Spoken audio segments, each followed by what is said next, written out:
So, assalamu alaikum. Today I try to discuss about, I hope you can see because I cannot see if you can see.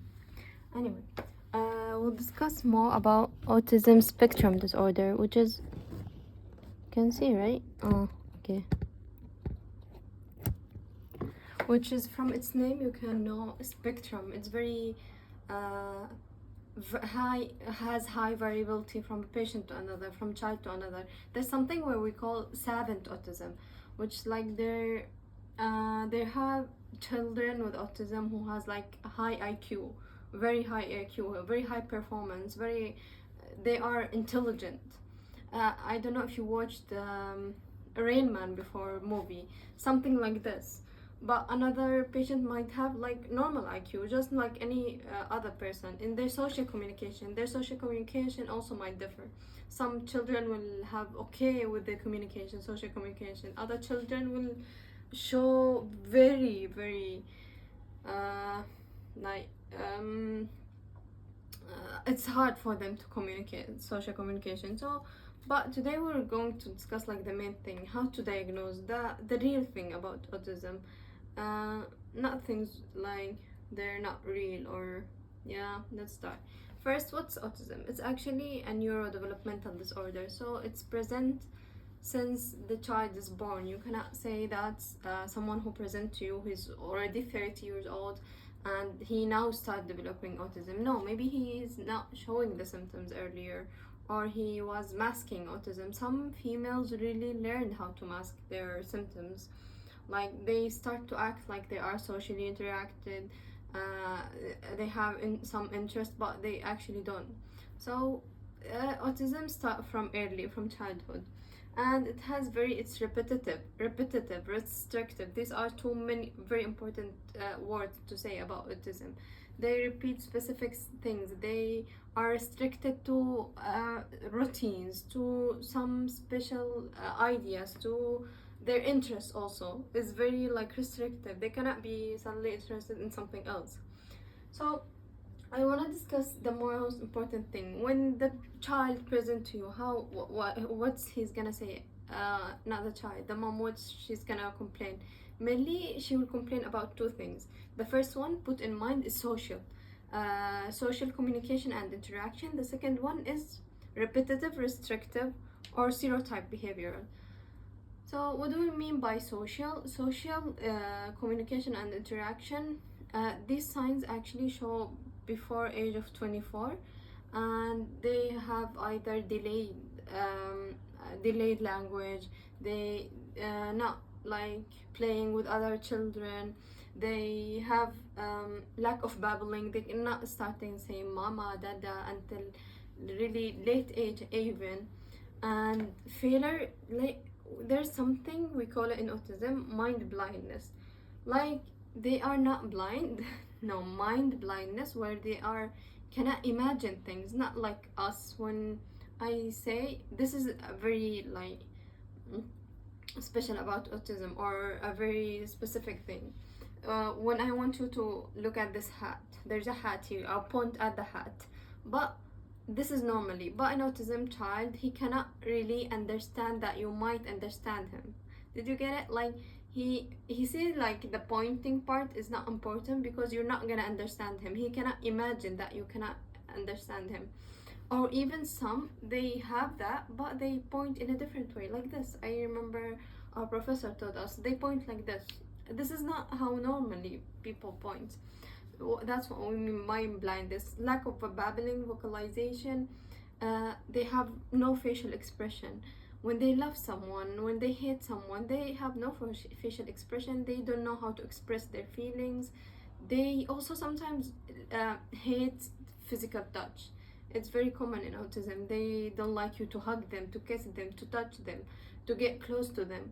Maybe only their mom, their special people, but even their moms, not always.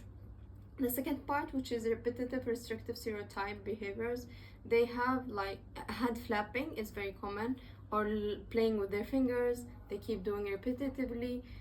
Any motor movement, it's might differ from a child to another, so you have to ask the mom, is there something that he repetitively keep doing it? like like this, maybe like this, like this, anything, playing with his fingers, but it has to be constant, repetitive. uh, in older children, let's say the mom did not notice it, or she ignored it, or she thought her child is normal, we have to remember that the earlier the better, for to improve their communication, to give them the support they need, because you cannot say autism is not real. You will you you will prevent the not prevent you, something like this, you'll prevent them from their rights, from the support they need. So older children might show some frustration, they will be so extremely mad in small things, like normally people are not mad about it. Maybe noises, your vacuum, you're vacuuming the house, suddenly your child, every time you vacuum, he goes insane. Very picky in some meals, they don't eat like the meal until it's a specific time, specific food, every day, every day, every day, like this. And they have difficulty sustaining relationship or starting the relationship. They will not start the relationship with someone, or even if they started it, someone started it with them, they won't keep it. They will just, yeah, they will just not keep it. They will turn from someone to another, or they will not be interested in someone for a long time. So there's a sign I want you to know, that if there is a regression, if there's regression of talking, so your child used to talk, he 2 years old, he started babbling at 8 months, and 2 years old he already can talk, and then at 3 years old he regressed, he's not talking anymore.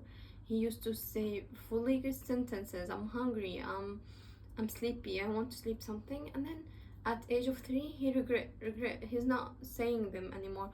This is very, very important point for autism patient. And then consider if adults, if they're the main symptoms present without onset of childhood, as we said before: difficulty initiating sustaining relationship, previous contact with mental health or learning services, they previously contacted our complain about something, and difficulty finding or keeping work. So they had autism, but they have not had the correct diagnosis. Okay, so moving on, what are the causes? Some risk factors: genetic influence, prevalence, it's more in male than female, but some believes that it's equal. But females, as I said before, they know how to mask, like they know how to hide their symptoms. So the prevalence is not truly known, but this is how as far it's 4 to 1 females. For me, I've seen autism like 2 times, and both of them were boys. I did not see it in females yet. No, sorry, 3 times. And 3 of them were boys. 3. And then what are the causes? Prematurity, increased maternal age, but the pathophysiology is really unknown. And some believe valproate. You know valproate medication? It's anticonvulsant medication. If the mom took it during pregnancy, there's some studies about valproate sodium gives the child autism. So moving on, the most important part is the DSM-5 criteria. Is how to reach diagnosis of an autism patient.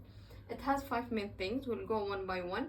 The first 2 are the most like detailed one, and then the last 3 is just the main point. The first one is deficit social communication. This is the main sign we're gonna see. They have it has to be persistent, not for like 1 or 2 days he had it. This is autism patient. No, he may be depressed, maybe sad, maybe anything, but it has to be persistent. Okay, deficit in social communication, like what? Emotionally, they don't like okay, let's say they saw a cow on the road and they liked it, they won't share it with you, they don't care. They don't think actually you care, so their interest is for themselves. And then non-verbal, they don't usually sometimes talk, or their talks are very minimum. They don't do eye contact. This is how non-verbal they are. And the relationship, they don't keep it, they don't have really relationship, they don't prefer it. Restrictive repetitive pattern, something about their routine, they're insanely strict to their routine. If you disturb their routine, they will be having meltdown. We'll discuss about what's that later. But the food should be in specific time. Their clothes should be a specific clothes from a specific place, from like this. I know you understand me if you watch Rain Man. It's not that accurately medically accurate, but in this part it's accurate how repetitive, restrictive, and in their pattern. Their interest, yes, let's say if they have interest in dinosaurs, it's very common. They will be completely interested in that thing. They want their food looks like dinosaurs, they want the thing, the bag to have dinosaurs on it. They will turn dinosaurs to their whole life. But it's something interesting, not something like disadvantage or something. Not anyone who has passion, please don't say they are autism if they have passion in something. And hypo or hyperreactive. So hypo or hyperreactive, when they are how to say, their reactions are either don't react at all, which is not normal. Like someone is talking to them, they won't answer, but this is more in social. I'll give you example. Hyperreactive. Okay, they did not get their ice cream, for example. They will be start screaming up to 20 minutes. They will be so dramatic about it, about things that normal children will be dramatic. They will be, if you give them ice cream, finally they will get it. But in autism patient, they will keep reactive. What did I wrote example here? They cover, for example, they cover their ears for the flush sounds, in the bathroom. And their adherence to routine, we talked about it. Their motor movement, we talked about it. This we talked. Okay, last 3 points. It has to be early development. As I said before, it's not in adults. Not suddenly adults start developing autism. And it should be clinically significant. It affects their work, their school. Usually if your child in school, the teacher definitely complained about it. They want so you have in history, you have to ask about the mom. Did the teacher complain about the school, the caregiver? Did they complain about that? What's going on here? And then it's not explained otherwise, like not explained by any intellectual disability other thing than like intellectual disability. What do we say? Other disease. Okay, it's not explained by other things. So what do you have to do? You have to do hearing exam, audible hyper hearing test, because autism patient, when you call them they don't answer. So maybe you cannot suspect autism without ruling out any hearing abnormalities. Ask if the child had meningitis before, because we know some complication of meningitis is hearing loss. Maybe he just cannot hear clearly. That's the case. That's it. He's not has autism or something. You have to do, of course, neuro exam to rule out any other nervous system disease. Audiology, visual. Of course, you have to test their eyes, their visuals, and genetic testing. And finally, you have to take their head circumference for specific periods. I'm not sure about it. Yeah, that's it for what I wanted to cover. Of course, there's a lot more things to cover. There are some levels of autism, level 1, level 2, level 3. Let's say the patient we have seen with ITP, he had autism and ITP. It was a very interesting case. and he what do we say? Yeah, he. Oh, I was so mad I did not get that kiss. Anyway, he was okay. We were touching him, we were talking with him, he was answering, his father know how to deal with the child. So I guess he's level 1. So it's a level 3, sorry, which is not needing, just needing some support. Level 1 where he need you wanna read it? Level 1. They're requiring very substitutional support, very like during the whole time. As I said, it's broad spectrum. It's different from a child to another. Level 2, they require substitutional support. Management, of course, it's multidisciplinary team for their vision, for their vocal, for their speaking, hearing, learning, walking, motor systems, socially. So management is very wide spectrum. We don't usually give medication for autism patients unless they're having sleeping problems, unless they are depressed, any psychosis showed in the child. So one last thing I wanted to tell the mother to do. Maybe if they have it, they can help them. You know how the mom wants their child to go out. They can help them by like giving their headphones. It's keep them away from the noises. Let them wear their usual clothes, very comfortable clothes, the way that they prefer. Don't change it for them. Maybe you can have a toy on their neck attached to them. They can keep themselves distracted with it. They like it, and there's nothing wrong if they are restricted. They don't have to be like usual like us. Just accept them the way that they are, their routines. They don't have to be like other people, to spend waste and be boring like usual people. Let them be. And this is what I want to say for moms, and appreciate them. Maybe they're not like any other human. They are special, something like this. I hope this was you benefits from it, and that's it so far. We'll try to cover next either ADHD or some cardiovascular system disease. Thank you for listening.